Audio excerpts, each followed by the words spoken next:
मुख्यमंत्री सुखविंदर सिंह सुक्खू ने कहा कि देश में हिमाचल पहला एक ऐसा उदाहरण है जहां अवैध मस्जिद की मंजिलों को गिराने के लिए खुद मुस्लिम समुदाय आगे आया है।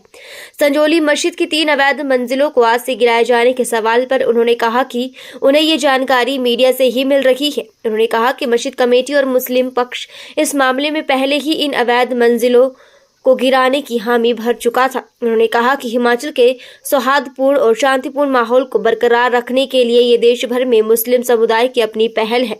सीएम ने अभी हिमाचल के कर्मचारी और पेंशनरों के बाद आंगनवाड़ी वर्कर और आउटसोर्स कर्मचारियों को भी 28 को ही उनका मानदेय देने का ऐलान किया है। यानी हिमाचल में अब सभी वर्ग के कर्मचारियों को दिवाली से पहले यानी 28 अक्टूबर को ही उनकी सैलरी और मानदेय दे दिया जाएगा।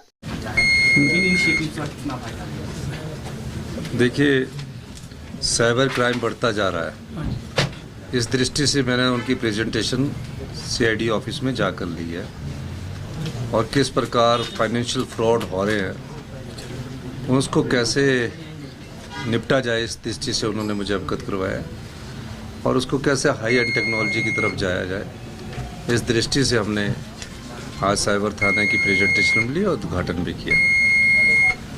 तो इसके अलावा हमारा एक कार्यक्रम था भी और मैंने उस कार्यक्रम में ये घोषणा की कि जितने भी आउटसोर्स के कर्मचारी है, आंगनवाड़ी है, आशा वर्कर है, हमारे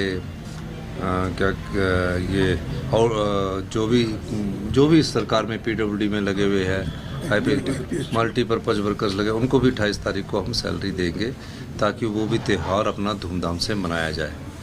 उसके अलावा जो दिव्यांग बच्चे हैं, पहला नॉर्दर्न इंडिया का कॉलेज जो हम अच्छा बनाने जा रहे हैं, कंडा घाट पे बनाने जा रहे हैं, सेंटर ऑफ एक्सीलेंस का बनाने जा रहे हैं। तो उन बच्चों के प्रोग्राम में मैं आज खुद किया और उन बच्चों से बात की।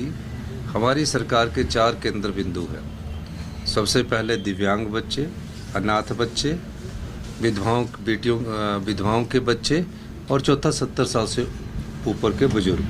इन चारों के लिए हमारी सरकार काम कर रही है। अनाथ बच्चों में हमारा 80% तक काम हो चुका है, विधवाओं के बच्चों में हम 90% तक काम कर चुके हैं और दिव्यांगों में हम 50% काम कर चुके हैं। अगले बजट में और उसमें सुधार करके और अच्छी योजना लाई जाएगी। और 70 साल से ऊपर के बुजुर्गों के लिए हमारे आरंभिक तौर पर माननीय हेल्थ मिनिस्टर साहब से चर्चा हुई और जल्दी हम इस योजना को अगले बजट में प्रस्तुत करेंगे। सर, मुझे इस बारे में जानकारी नहीं है, आपसे पता लग रहा है। वो तो मस्जिद वाले खुद ही तोड़ना चाहते थे, इमाम साहब तोड़ना चाहते थे और उन्होंने ये आपके जो प्रधान है वो तोड़ना चाहते थे। जो अवैध है, बेसिक नहीं वो तोड़ रहे हैं, जो अवैध कर दी गई थी उसको तोड़ना चाह रहे थे।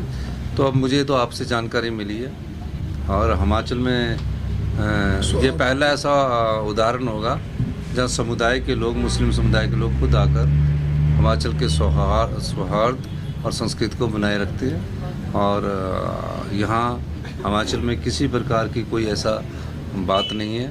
यहाँ सभी धर्मों के लोग बड़े सम्मान से रहते हैं, सभी जाति धर्मों के लोगों को यहाँ काम करने का अधिकार है, ये मैं कहना चाहता हूँ। बहुत बहुत धन्यवाद। जयराम जी ने आज धर्मशाला में लिया जा रहा है, जल्दी ही 1 लाख करोड़ से ऊपर हम कर्ज लेने वाले हैं। अब उनसे पूछना चाहिए, हमारे को तो 2 साल हुए हैं, 85,000 का कर्जा तो खुद छोड़ के गए हैं, 10,000 करोड़ की तो सरकारी लाइबिलिटीज खुद छोड़ के गए थे, 95,000 करोड़ हो गया। तो इसका मतलब जयराम जी को मैंने अब जो है ना, जयराम जी स्टेटमेंट पढ़ते फिर अगले दिन उसका विरोध करने के लिए उठ जाते हैं। तो उनको भी अपनी विपक्ष के नेता की भूमिका निभानी है, तो बोलने दे, सच्चाई सबके सामने है। धन्यवाद।